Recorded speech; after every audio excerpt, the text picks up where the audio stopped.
Torkelson scored the eventual game-winning run in last night's 11-inning affair. He drives in a pair in the 8th to tie it and take Tarek Skubal off the hook. Kyle Finnegan to Randy Arozarena, and a first pitch splitter is swung on and missed. Well, A.J. Hinch said he wanted to stay away from Finnegan if he could, but tie game of a playoff series, got a chance to go up 2-0 on the road to go home. He's going to one of his best relievers right now for the heart of this Mariners order. Finnegan pitched the 8th yesterday as well. He faced Crawford, got him to fly out, got Arozarena to fly out, gave up a Cal Raleigh single, and then struck out Julio Rodriguez to end that frame. Is 1-1, and Arozarena waves again at a splitter and misses. Finnegan just 15 pitches last night to get through the 8th. Well, the one thing that A.J. Hinch loves about Kyle Finnegan against this meat of the Mariners order is his split finger. Against Raleigh, against Julio, and even against Arozarena, he loves the action on that. Goes back to it, uses that pitch almost 40% of the time in conjunction with the fastball, about 58-59% of the time. Arozarena's got a hit in 3 trips. Just 8 combined hits between the teams tonight. Randy waves and misses at that splitter. Saw a handful of them in that at bat, and he goes down swinging. Cal Raleigh 0 for 3 tonight, and has struck out twice, once on a changeup and then once on a fastball, both against Tarek Skubal, who went 7 innings, allowing 2 solo homers, and will not get a decision tonight. Hard hit ball by Raleigh down the right field line towards the corner, and the big dumper is looking for extra bases, and he's got a double.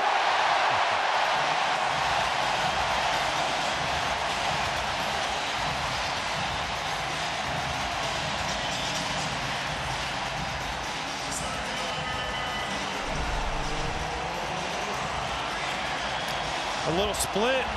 Talked about how A.J. Hinch loved the matchup, but when you see a guy 2 nights in a row and you see the same pitch over and over again. Cal Raleigh got a hit, broke his bat last night off Finnegan, but tonight he squares it up, and now he's in scoring position for Julio.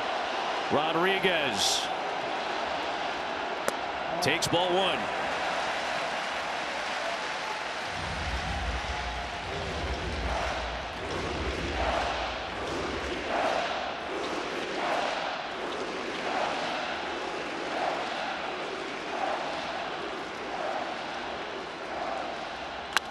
Line drive down the line. That's a foul ball, and the Mariners take the lead. Julio Rodriguez has come up clutch yet again.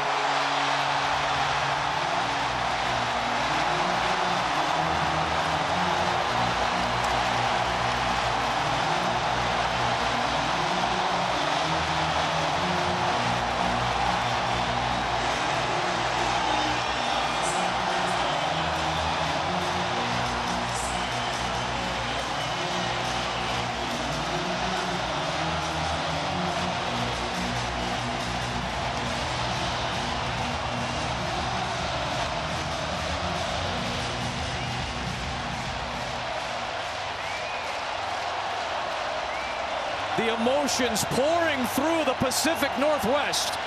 Rodriguez has put Seattle in front. Here's Polanco. Ball 1. Raleigh and then Rodriguez. Back-to-back extra base hits to put Seattle in front.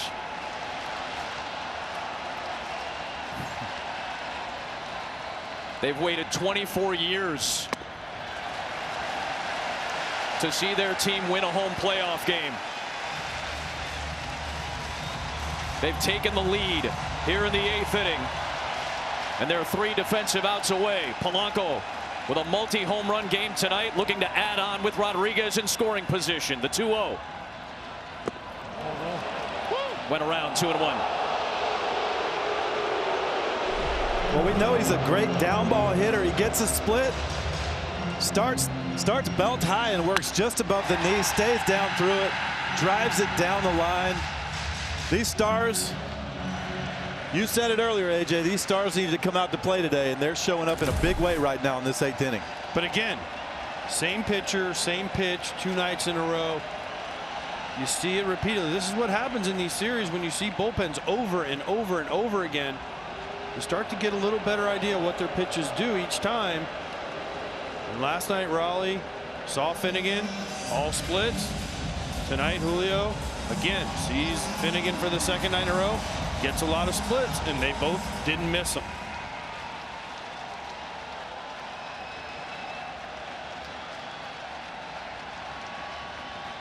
Two balls and a strike. Polanco breaks his bat, rolls it towards short, left side, cut off by McKinstry. There's no play. Rodriguez to third. Runners at the corners with only 1 out. And Polanco is having the night of his playoff life.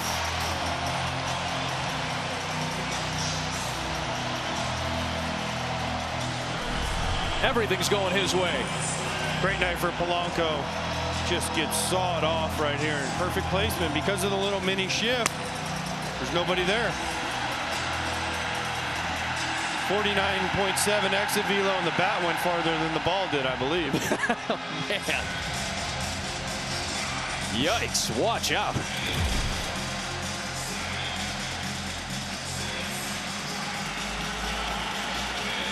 What a moment in Seattle. Julio Rodriguez, the 24-year-old from the Dominican Republic, who left his family at the age of 14 to go to a baseball academy. 2 years later, signed with the Mariners in July of 2017, debuted in April of 2022. Battled his way through injuries last year and came back as strong as ever this season. And one of the biggest hits of the Mariners season has put Seattle in front. It's 3-2. Coming up after the game, you can stay tuned for the post-game show on FS1, presented by Strauss. Here's Suarez.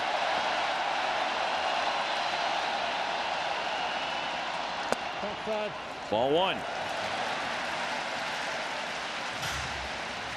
How much longer do you let him go, AJ? This is his last hitter. Naylor on deck. You got Herder in the bullpen. This is it.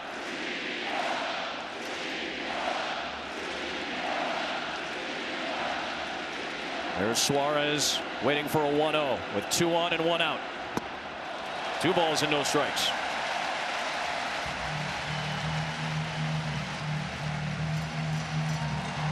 Back and forth we go in the late innings.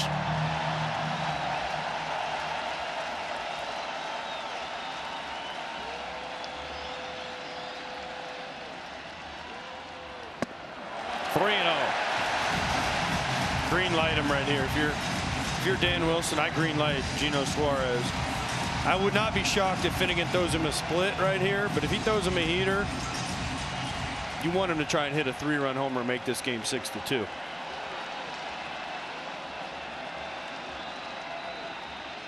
Green light, swing and a miss. Whew. Right on cue. That's what a 3-0 hack is supposed to look like right there. This is not thinking about hitting a single to right. This is thinking about hitting one off the scoreboard.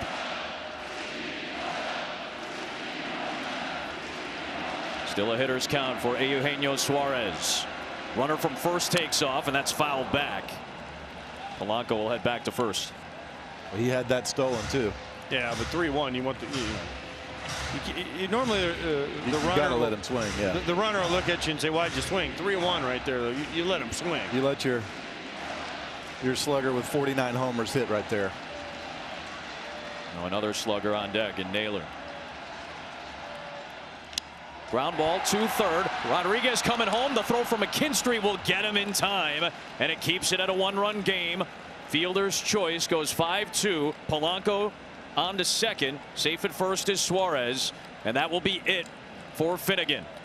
With a left-hander coming up. What a wild last inning it's been. Mariners have the lead by a run. 2 on, 2 out for the lefty Brant Herder, who's facing the left-hander Josh Naylor. Runners at first and second for Naylor. Herder was the first reliever behind Melton yesterday. He pitched a scoreless 5th.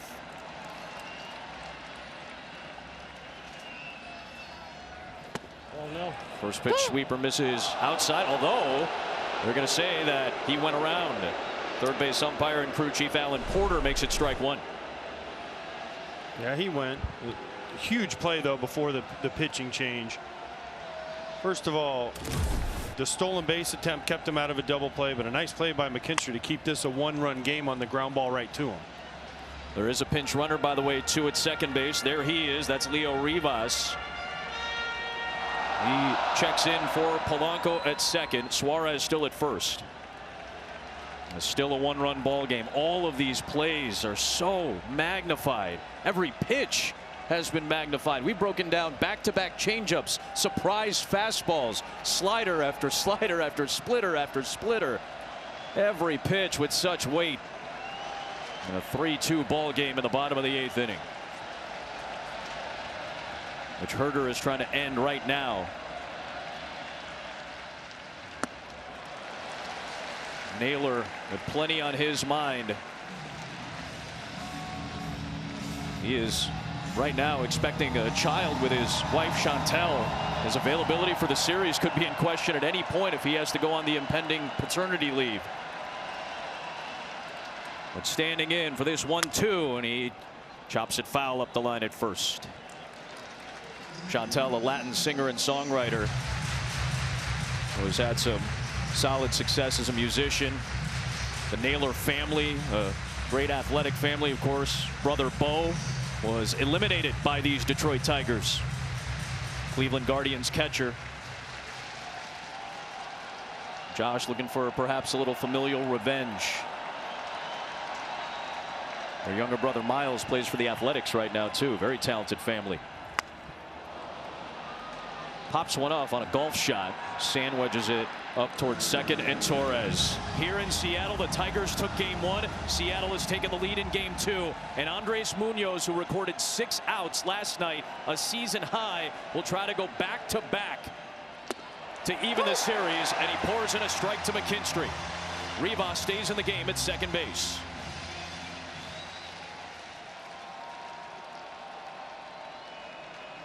Polanco done. McKinstry down 0-2.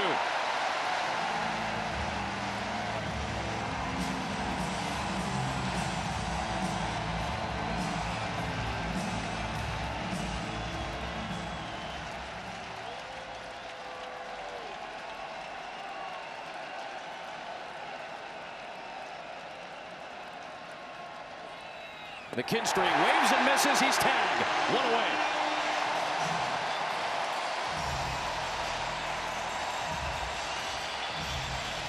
I think we were kind of all wondering what the stuff was going to be like after a lot of pitches yesterday. Seemingly, it's okay.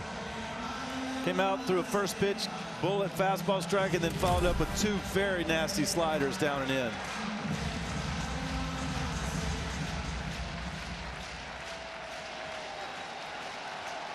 Here's Javi Baez. Big cut. 0-1 on a slider. This is the one he's got to execute right here to Javi. He can't leave this middle in. Otherwise, that quick bat could tie this game. He pops it up. Rivas makes the catch. 2 down.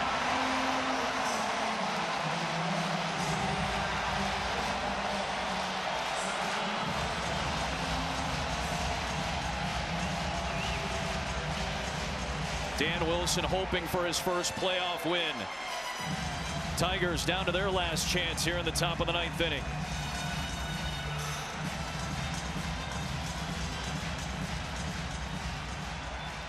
They're 1 out away from their first playoff victory in nearly a quarter century.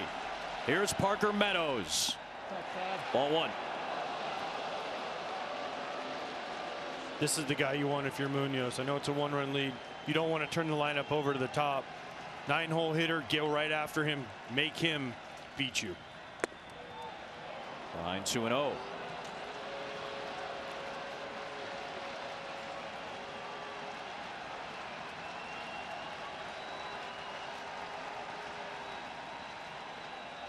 The 2-0. Waved on and missed. 2-1.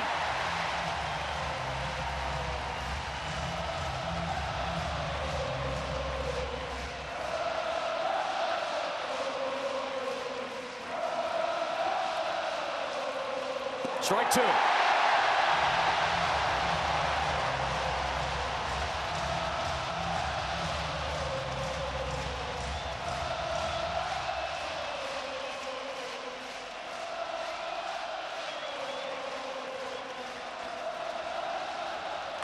Fouled back by Munoz to stay alive.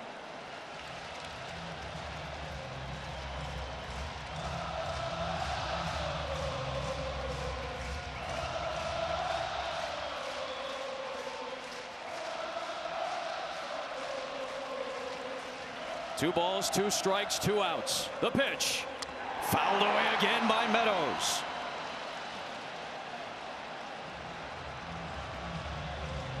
Eight outs recorded so far in this series. The most he's ever had on back-to-back days is 8. He's one strike away from tying the series.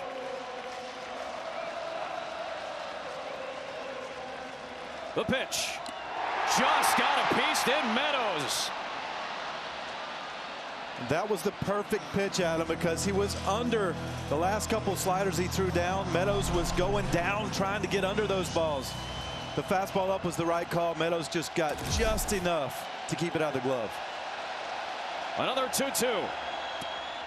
Count runs full. Another quality at bat from the 9-hitter Munoz. We've seen a lot of those in this postseason. 3-2.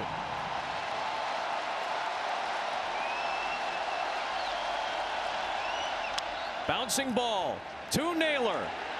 Flips and finishes it. Their first playoff win in 24 years. The Mariners have tied the series at 1.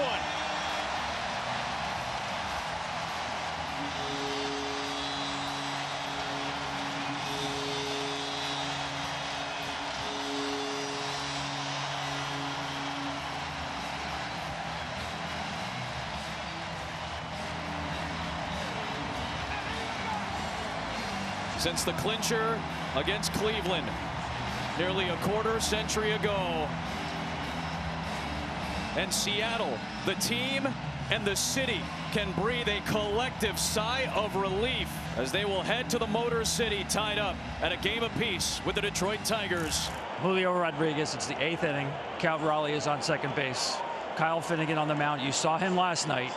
Tell me what you are thinking as you walk to home plate. I was just, trying to get a good pitch to hit, and, he left a split a little bit higher in the zone. I was able to put a good swing to it. You've done a lot of thrilling things in your career. Where does this moment rank? This has to be number one. Like we haven't had a time like this here in a while, so being able to deliver a win tonight as a team, I think it was really, really special for me. And just to see the fans and the way they got going, it was very special. I'm always going to hold that memory in my heart. It has been a while, almost your entire lifetime. Fans here have been waiting to see the Mariners win a home playoff game. What does this mean for the franchise and for this series now tied going to Detroit? I mean, it means a lot. It means a lot. I know these fans have been waiting a while, and we definitely grind a lot for them. But to deliver one win for them is really special. But we know the job is not finished. We got to go to Detroit. Now the series is tied, but we got to go out there and compete again. Jorge, you had Tarik Skubal for home runs twice, but each time you stayed off changeups before the swings. Tell me about your approach tonight, why it was so successful against Tarik Skubal. I was just trying to get a good pitch to hit, trying to stay to the middle. We all know he likes to throw hard, and he has pretty good secondary pitches. But yeah, just a good approach, trying to stay to the middle and get a good pitch to hit. What did you feel from this crowd tonight in the 8th inning? They've waited so long to see the Mariners win a postseason game at home. What was that again? What did you feel from the crowd here tonight? Oh, a lot. A lot of energy from the crowd.